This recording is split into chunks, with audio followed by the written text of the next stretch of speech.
Hey everyone, Kate King here, and I'm bringing you a little tidbit of a really exciting modality that I like to use in my therapy practice with my clients.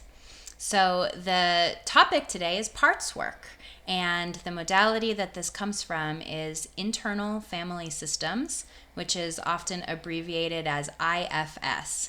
This isn't about your family of origin. This is about your system inside of you and the way that different parts of you can sort of relate and act as kind of like a system together.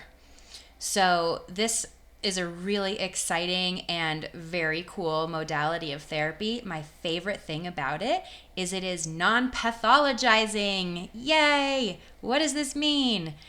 It's non pathologizing, which means that this model of therapy doesn't make something wrong with a person. It doesn't say that a person is sick or they're bad in some way. It's sort of a compassionate and understanding model that takes into account that we all have parts of us that are hurting or that have a need for our awareness or our attention. And it is a model that's about integration and wholeness rather than pathology and sickness, which I love, and I think hopefully you love too, because nobody likes to be made sick or something wrong with. So basically, what this model talks about is that we all have a lot of parts inside of us.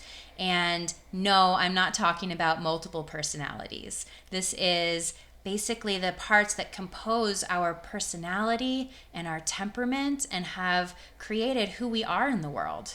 And so many of these parts were created a really long time ago when we were little tiny babies, and a lot of these parts were created over time to respond to the difficulties that presented in our environment.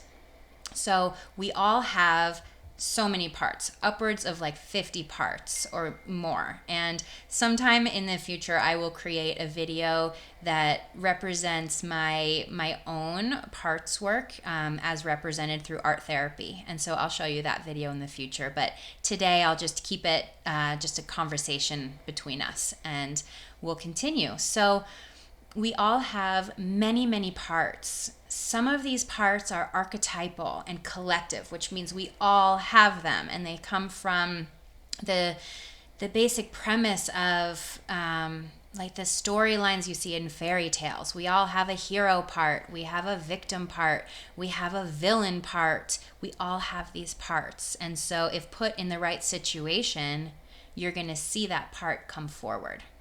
We also have specific parts to us. I have my Kate parts that you may not have. And these parts may have been adapted and learned throughout my life as a way for me to navigate when things feel hard in my world. And so I have some parts that you may not have. You have some parts that I may not have. And we all have parts that are collective. So there is a great movie if you're interested in watching more about this. There's an animated Pixar film called Inside Out, and it does a good job of kind of showing what I'm talking about. There's a little girl, and she's got like a headquarters situation going on in her brain. And she has all these little characters in her brain that represent the main emotions. So there's joy, this kind of bright, shiny yellow creature that's perky and happy. And there's sadness, who's a blue, sad, and depressed creature that represents what it looks like and feels like to be sad. And there's disgust and there's anger. And these are all represented by these really beautiful and dynamic creatures that are just adorable and endearing. And they do a good job of showing the way that we have different parts inside of us that come to the forefront in different experiences.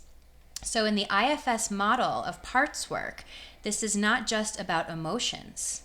So yes, there might be a joyful part, there might be a sad or a depressed part, there may be a suicidal part, there may be an angry part, but also there are parts that come forward like the perfectionist part or the warrior part.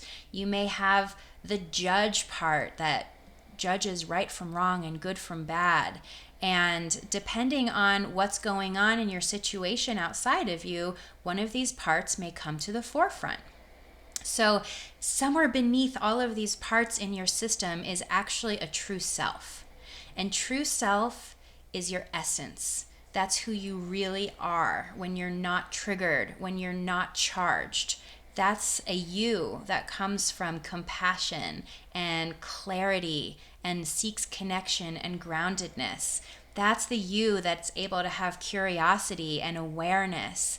And so that you sometimes feels very vulnerable in our hectic and busy and crazy world. And so if there feels like there's a threat in the environment to the you, then a part may come to the forefront to serve as a protector or as a distractor or some way to restructure the balance of your system and help you feel safe. I like to think of this as like a solar system where the true self is the sun in the middle of the solar system, and the planets represent the many parts that sort of orbit around the sun and sometimes come in front of it and act as a shield to protect it or to block it from something that feels like it might be dangerous. So I'm going to give you a real life example of this so that you understand kind of what I am talking about and how it applies to real life. So imagine that you're in a store and you're trying on some clothes and the clothes feel too tight. Maybe you're wearing a size that's a size or two bigger than what you normally wear. And so your system may notice that this feels uncomfortable.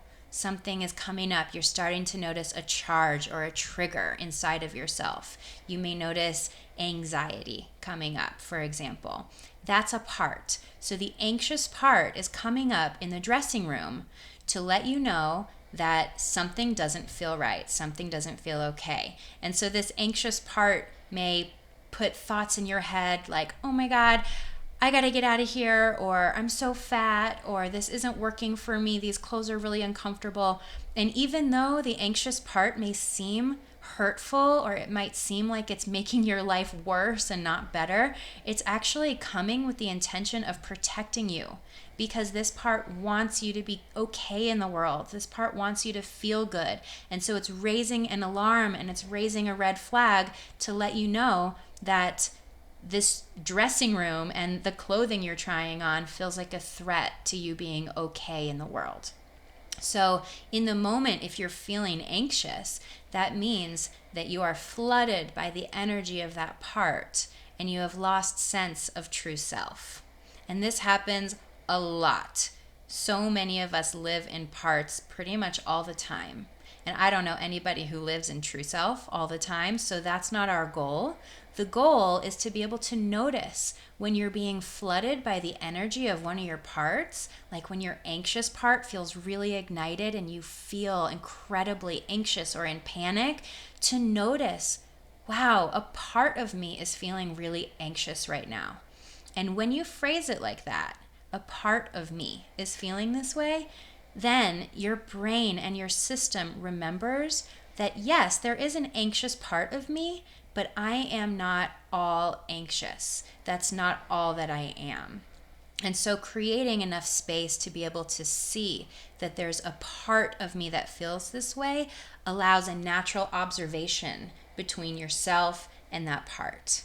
And it may not necessarily be that your true self is seeing that part. Sometimes parts can see other parts in observation. So there may be a inner critic part that really doesn't like the anxious part. And so the inner critic part becomes critical and mean and judgmental about that anxiety.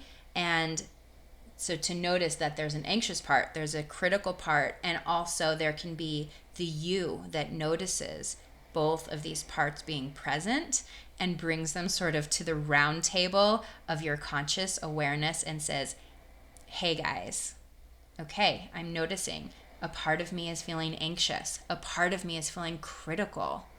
What is going on here? Why are you here? What message do you have for me?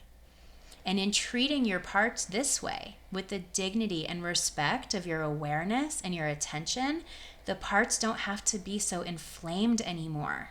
They don't have to be ignited feeling like it is their sole job to protect you, because from their distorted perspective, they feel like you're unsafe.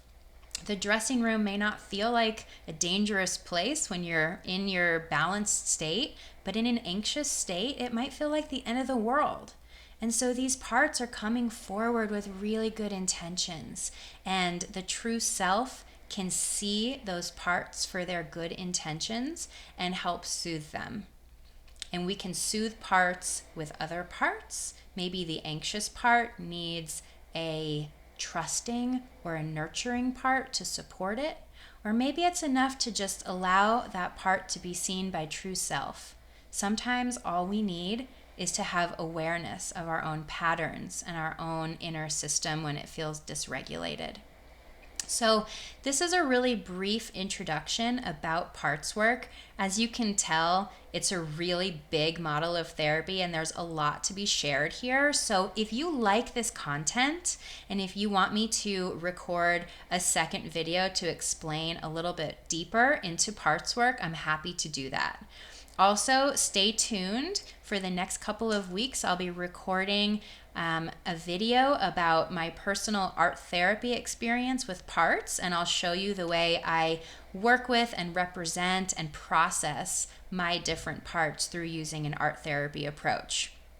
So thanks for being with me today. Please subscribe to my channel and like and share it with anybody you think would benefit, and I really appreciate you spending time with me. Thanks so much.